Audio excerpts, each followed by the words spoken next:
Hello, नमस्कार, शुभ सकाळ मंडळी. कसे आहात? मजेत ना? मी पण मजेत आहे. चला, नेहमीप्रमाणे घेऊन आली आहे तुमच्यासाठी लक्ष्मीच्या पावलांनी या मालिकेचा 3 मार्चचा एपिसोड.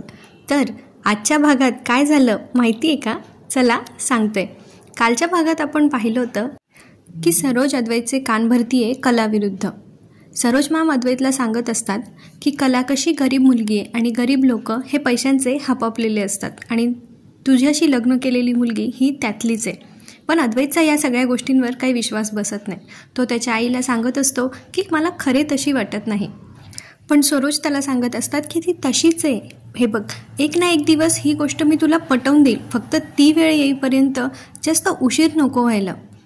पुन्हा मग सगळ्या वरिष्ठ लोक जसे आपल्या ज्युनियर्सला सल्ला देतात तसंच सरोज मॅम त्यालाही सांगत असतात की मी तुझ्यापेक्षा 4 पावसाळे जास्त पाहिलेत. खरं तर पावसाळे जास्त बघणं महत्त्वाचं नसतं, कारण प्रत्येकाला आलेला अनुभव वेगवेगळा असतो. अद्वैतचं मन मात्र हे काही केल्या मानत नाही आहे. तो त्याच्या आईला समजावून देण्याचा प्रयत्न असतो की आई पण खरे पण, आणि तेवढाच शब्द सरोज मॅम लगेच पकडतात आणि म्हणतात बघ, अजूनही तुला तिच्या नावाने हाक मारावं असं वाटत नाही आहे. कोणता नवरा आपल्या बायकोला तिच्या माहेरच्या आडनावावरून हाक मारतो बरं?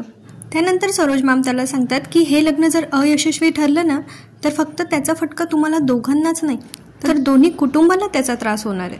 तुम्ही दोघांनी एकत्र येणं हे कोणत्याच दृष्टीने योग्य नाही आहे. तुम्ही दोघांनी एकत्र येऊन कोणाचाच फायदा होणार नाही आहे. त्यामुळे वेळीच विचार करा, कारण उशीर झाला ना तर आयुष्याचा सगळा समतोल बिघडून जाईल आणि त्यानंतर सगळं इतकं वेगाने कोसळून पडेल ना की उभं राहणं कठीण होईल. त्याला आता विश्वासात घेण्याचा प्रयत्न करतायत आणि त्याला विचारतात की मला सांग, तुम्ही दोघं एकमेकांना किती ओळखतात? तुझा त्या मुलीवर किती विश्वास आहे? अद्वैत मात्र इथे आता आपल्याला गोंधळलेला दिसतो. त्यावर सरोज मॅम म्हणतात, अरे बोल ना, मला काहीतरी सांग. पण तो काही उत्तरच देत नाही. तो अजून विचारच करतोय. त्यावर सरोज मॅम म्हणतात, अजून सोपं करून विचारते, मला सांग, ती मुलगी तुझ्यासाठी जे कामं करते ते इतर कोणीतरी केले तर तुला काही फरक पडणार आहे का? म्हणजे तुझा ब्रेकफास्ट म्हण, तुझा लंच म्हण, तुझ्यासाठी कॉफी करून देणं म्हण. आणि त्या मग असं बोलता बोलता त्याला पाण्याचा ग्लास देतात. अद्वैत पटकन नाही म्हणत नाही आहे, पण त्याच्या मनात अजूनही शंका आहे.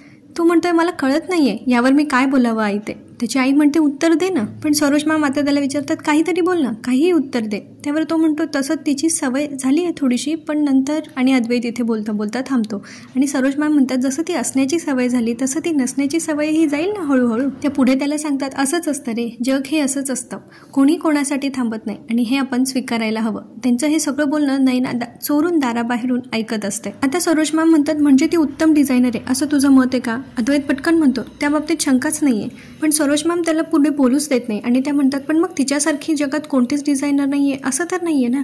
बरं ठीक आहे, तिने डिझायनर म्हणून ऑफिसमध्ये काम करावं, त्या बाबतीत माझं काहीच म्हणणं नाही आहे. पण त्यासाठी तिने बायको असावं असा हट्ट का? अद्वैत आता पुन्हा विचार करायला लागलाय. मग सरोज मॅमने अजून त्यांचा पुढचा इमोशनल ड्रामा सुरू केलाय की मला माहिती आहे तू आता कुठल्या विचारातस. मला माहिती आहे तू तिच्यासाठी, तुला वाटत असेल की तू खूप काही गोष्टी केल्या आहेत आणि तिने पण तुझ्यासाठी खूप गोष्टी केल्या आहेत, पण त्याला माणुसकी म्हणतात रे. तिला स्वतःची जागा निर्माण करायची आहे म्हणून ती तसं करते, पण तुझं तसं नाही आहे रे. तुझी स्वतःची जागा आहे या घरात. आता मग मात्र सरोज मॅम मेन मुद्द्यावर येतात आणि त्या म्हणतात मी हे कसं सहन करू की तिसरी कोणीतरी व्यक्ती येऊन आपल्या दोघांमध्ये फूट पाडण्याचा प्रयत्न करते. अद्वैत मला सांग, हे सगळं मी कसं सहन करू? आणि आता नैना ही गोष्ट ऐकते आणि नैनाच्या डोक्यात ट्यूब पेटते. ती म्हणते आता सरोज मॅडमचं पारडं जड व्हायला हवं आणि त्यासाठी आता मला पण काहीतरी करायला हवं. आणि असं म्हणून नैना तिथून निघून जाते. अद्वैत आता त्याच्या रूममध्ये येतो. कला इतक्यात झोपी गेलेली असते. अद्वैतला मात्र आता चैन पडत नाही आहे आणि त्याला सगळ्या गोष्टींचा फ्लॅशबॅक आठवतोय. सरोजने त्याला जे जे सांगितलं आहे त्या गोष्टी त्याला पुन्हा पुन्हा आठवायला लागले. अद्वैतला पुन्हा पुन्हा आठवतं आहे की कसं त्याच्या आणि सरोज मॅममध्ये मागच्या काही दिवसांमध्ये कसे क्लॅशेस होत गेले आणि या सगळ्या विचारांनी त्याला झोप लागत नाही आहे. त्याने लाईट बंद करून झोपण्याचा प्रयत्न केला, पण तरीही त्याच्या विचारांनी त्याची पाठ सोडलेली नाही आहे, त्यामुळे त्याला अजिबात झोप लागत नाही. तो पुन्हा लाईट सुरू करून तसाच बसतो आणि पुन्हा कलाकडे बघतो. आता त्याच्या मनामध्ये खूप साऱ्या प्रश्नांनी गोंधळ घातलाय, कारण त्याला कलावर प्रेम होतंय पण त्याचं मन अजून काही ते मानत नाहीये. आता रात्रीचा दिवस उजाडलाय, पण अद्वैतच्या मनातून सरोजचे शब्द काही जात नाहीये. तो मनाशीच विचार करतो की खरे तशी वाईट नाहीये, पण काल आईचं जे मी रूप बघितलं ते मी याआधी कधीच बघितलं नव्हतं. त्याला वाटतंय की त्याच्या आईला त्याच्या वागण्याचा त्रास होतोय आणि तो त्यांच्या आई मुलाच्या नात्याला न्याय देऊ शकत नाहीये. आणि त्याला असंही वाटतंय की खरे बरोबरीचं त्याचं नातं सांभाळताना त्याची बाकी इतर रक्ताची नाती त्याच्यापासून लांब जायला नको. तेवढ्यात कला त्याच्यासाठी कॉफीचा मग घेऊन येते आणि त्याला गुड मॉर्निंग म्हणते. पण अद्वैतचा राग काय अजून तिच्यापासून गेलेला नाही आहे आणि तो अजून कालच्या विचारातच आहे. त्यामुळे तो तिच्या गुड मॉर्निंगला काही उत्तर देत नाही. तेव्हा ती म्हणते, कसं आहे ना, सगळं अगदी व्यवस्थित असतं, याचं रागही अगदी व्यवस्थित आला आहे आणि आता त्याला कसं मनवायचं हा विचार ती करते. ती त्याला आवाज देते शिक्ष आणि मग म्हणते, पण तो काही तिच्याकडे लक्ष देत नाही. मग ती त्याच्या जवळ जाऊन म्हणते, चांदेकर, कालच्या गोष्टींनी तू अजूनही चिडलायस करे? तर अद्वैत पुन्हा तिच्याकडे बघून म्हणतो, मीटिंगचं तुझ्या लक्षात आहे हे बरं आहे, पण घरच्या कामात जास्त वेळ घालवू नको. मीटिंगला उशिरा पोचलीस तर बघ. आता ती म्हणते की हा असा शिष्टपणे बोलतोय म्हणजे हा आता हळूहळू नॉर्मल होतोय.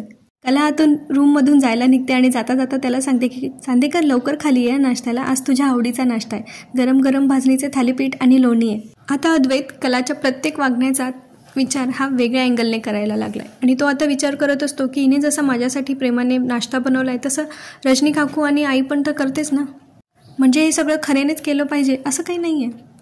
आणि इथे या दोघांमधला सीन संपतो. आता पुढे नैना आणि राहुलचा सीन आपल्याला पाहायला मिळतो.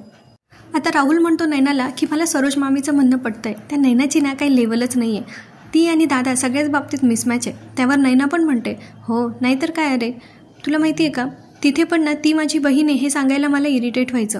म्हणजे तिचे आणि माझी कुठल्याच बाबतीत तुलना होत नव्हती त्या खरेंच्या घरीसुद्धा. आणि ती तिथे पण सारखं सगळ्यात पुढे पुढे पुढे पुढे करायची, तसं ती आताही करतेच म्हणा पुढे पुढे.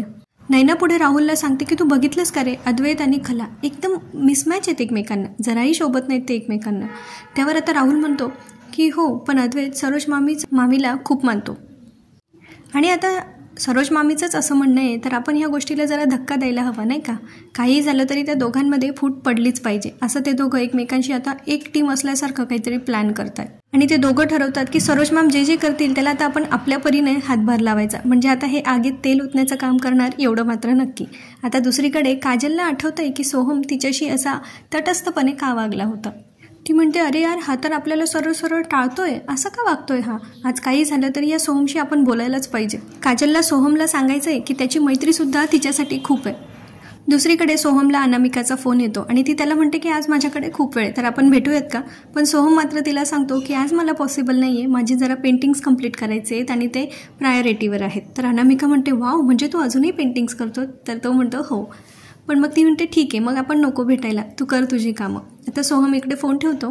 तेवढ्यात त्याला पुन्हा काजलचा फोन येतो. आता काजल त्याला फोन करत असते पण तो इग्नोर करतो त्या फोनकडे आणि तिचा फोन रिसीव्ह करत नाही. म्हणून ती मेसेज टाकते, कारण काही झालं तरी काजलला आज सोहमला भेटायचंच आहे. पण सोहम तो मेसेज वाचतो आणि मग पुन्हा अनामिकाला कॉल करतो. त्याचा इगो हर्ट झाला आहे मे बी. तर आता त्याला अनामिकाला तो सांगतो की आपण भेटूयात. सोहम अनामिकाला मेसेज करतो की मला वाटत नाही माझी काही कामं आज पूर्ण होतील, तर वेळ आणि कुठे भेटायचं ते तू कळव आणि आपण आज भेटूया. ती म्हणते ओके चालतंय आणि इथे त्यांचा सीन संपतो. आता पुढे अद्वैतच्या ऑफिसचा सीन आपल्याला पाहायला मिळतो. आता इथे त्यांची गुढीपाडव्यानिमित्तच्या काही याच्यावर स्ट्रॅटेजीज त्या प्लॅन करतायत आणि आता सरोज मॅम म्हणत असतात की आपण काय करतो, आपले डिझाईन्स क्लायंट्सला दाखवतो आणि मग आपण त्याच्यानंतर त्याचं काम सुरू करतो.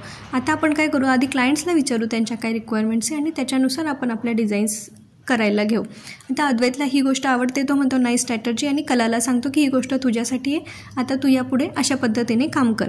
आता कला त्यावेळेला उठत असते, त्याच वेळेला त्यांची असिस्टंट प्रीती पण तिकडून जात असते आणि दोघांचाही एकमेकांना धक्का लागतो आणि त्यांच्या पायाला मे बी लागतं.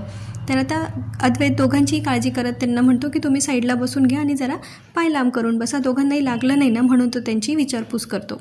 आता त्यांचं जे प्लॅन असतात त्याबद्दल त्यांचं बोलणं चाललेलं असतं आणि ते झाल्यानंतर मग इथून रोहिणी आणि राहुल ते दोघं उठून चालले जातात आणि कला आणि प्रीती त्या पण दोघं तिथून निघून जातात. आता सरोज मॅम त्याला विचारतात अद्वैतला की आता या दोघींना जेव्हा लागलं तेव्हा तू दोघींची माणुसकी या नात्याने काळजी घेतलीस ना. तर अद्वैत म्हणतो हो, मी प्रत्येकाला माणुसकी नात्यानेच मदत करतो. मग कला म्हणते की त्यामध्ये असं कुठे काही आलं की कला माझी बायको आहे आणि मला तिची विचारपूस करायलाच हवी किंवा मला तिची काळजी घ्यायलाच हवी, असं काही आलं का, असा किडा किंवा विचाराचा भुंगा ती अद्वैतच्या डोक्यात सोडते आणि तिथून निघून जाते. आता अद्वैत पण विचार करायला लागतो की मी अशी मदत तर सगळ्यांनाच करतो, तीही माणुसकीच्या नात्याने. आता सरोज पूर्णपणे अद्वैतचा ब्रेन वॉश करताय, म्हणजे त्याला कलाबद्दल जे थोडेफार फिलिंग्स त्याच्या मनात जागवत होते आता तो त्यांचा तटस्थपणे प्रॅक्टिकली विचार करायला लागला आहे की तो कलाच्या बाबतीत जे वागतो ते इतरांच्या बाबतीतही वागू शकतो. आता इकडे दुसरीकडे आपल्याला बघायला मिळतं की सोहम आणि अनामिका दोघंही कॅफेमध्ये भेटायला आलेत आणि सोहमने तिचे पेंटिंग्स अनामिकाला दाखवलेत. अनामिका ते बघून फार इम्प्रेस झाली आता ती म्हणते की अरे वा, तू हे सगळं अजूनही करतोस आणि तुला घरच्यांचा सपोर्ट आहे, हे मला ऐकल्यावर खूप छान वाटतं आहे. सगळ्यांनाच नाही मिळत असा सपोर्ट आणि म्हणून ती थोडंसं नाराज होत असते. आता सोहमला इथे कळतं की हिला काहीतरी प्रॉब्लेम आहे. तो त्याबद्दल तिला विचारतो की अजून असं का बोलतेस, पण ती नंतर विषय तो इग्नोर करून देते आणि ती सोहमशी जवळीक साधण्याचा प्रयत्न करते. ती त्याला विचारते अजून काय चाललं आहे बाकी आयुष्यात, गर्लफ्रेंड वगैरे. तो म्हणतो मला काही कोणी गर्लफ्रेंड वगैरे नाही आहे, तू सांग तुझं काय चाललं आहे, तुझा बॉयफ्रेंड वगैरे. तेव्हा ती पण नाही म्हणते. ती म्हणते की तू नाही भेटलास ना, किंवा नंतर तुझ्यासारखं कोणी मिळालं पण नाही. बहुतेक यांचं कॉलेजला असताना तिला कदाचित सोहमबद्दल फिलिंग्स असतील, पण ती आत्ता कुठल्या हेतूने आली आहे हे आपल्याला अजून सांगता येणं तरी कठीण आहे. पुढे यांचा तिघांचा लव्ह ट्रँगल बघायला मिळू शकतो कदाचित. आणि आता अनामिकाला जेवढं छान दाखवलं आहे, नंतर तिला विलन नको करून टाकायला, असं पण एक वाटतं आहे. आता त्या दोघांचं इथे बोलणं चाललेलं असतं आणि अनामिका कळत नकळत सोहमच्या जवळ जाण्याचा प्रयत्न करते, पण सोहम मात्र तिच्यापासून थोडंसं अंतर ठेवूनच असतो. पुढे कला आणि अद्वैत दोघं ऑफिसमध्ये एकमेकांशी बोलत असतात गुढीपाडव्याच्या डिझाईन्सबद्दल. तर अद्वैत तिला विचारत असतो की खरे आपल्या गुढीपाडव्याच्या डिझाईन्सचं काही आहे का डोक्यात, अशा पद्धतीने आपल्याला काहीतरी करायचं आहे. त्यावर कला म्हणते की काही आहे गोष्टी डोक्यात, त्याप्रमाणे त्या प्लॅन झाल्या तर होईल सगळं वेळेत पूर्ण. अद्वैत पुन्हा म्हणतो की आता माझी एक मीटिंग आहे आणि त्यानंतर एक इंटरव्ह्यू आहे, ते झालं की मग आपण बोलू. आणि म्हणून तो तिथून निघून जातो. आता नैना आणि राहुलच्या डोक्यात परत पुढचा प्लॅन शिजतोय आणि नैना म्हणते अरे बघ, हे लोक किती पुढचा विचार करतात बघ, गुढीपाडव्याच्या तयारीला सुरुवात पण केली. आणि तेवढ्यात त्यांचं लक्ष जातं की ऑफिसमध्ये एक रिपोर्टर आली आणि आता त्यांना असं वाटतं आहे की आपण ह्या रिपोर्टरला सांगावं की अद्वैत बिझी आहे आणि म्हणून तुम्ही कलाचा इंटरव्ह्यू घ्या. म्हणजे ते पुन्हा आता अद्वैत आणि कलामध्ये भांडण निर्माण करण्यासाठी कलाला ह्या प्लॅनमध्ये अडकवण्याचा प्लॅन करतायत. आणि इथेच आजचा एपिसोड संपतो. त्यानंतर पुढच्या भागात त्यांनी आपल्याला दाखवलं आहे की कलाने कदाचित तो इंटरव्ह्यू दिला आहे आणि त्यानंतर त्याची बातमी बनवून ती ब्रेकिंग न्यूज म्हणून अद्वैतला बघायला मिळते. आणि त्यावर अद्वैत खूप चिडतो आणि तो कलावर चिडून बोलतो की स्वतःची कंपनी असल्यासारखं तू इथे काय वागतेस, तू स्वतःला काय समजतेस. आणि ह्या दोघांमध्ये आता मतभेद व्हायला सुरुवात झाली आहे. कलाला मात्र अद्वैतने इथे हर्ट केलं आहे. पुढची कथा बघायला मनोरंजक ठरणार. ह्या इंटरव्ह्यूचा अद्वैत आणि कलाच्या नात्यावर काय परिणाम होणार आहे हे पाहण्यासाठी भेटूया पुढच्या भागात. तोपर्यंत चॅनलला प्लीज लाईक, शेअर, सबस्क्राईब केलं नसेल तर करा आणि भेटूया पुन्हा एकदा. तोपर्यंत आपली आणि आपल्या परिवाराची काळजी घ्या. धन्यवाद.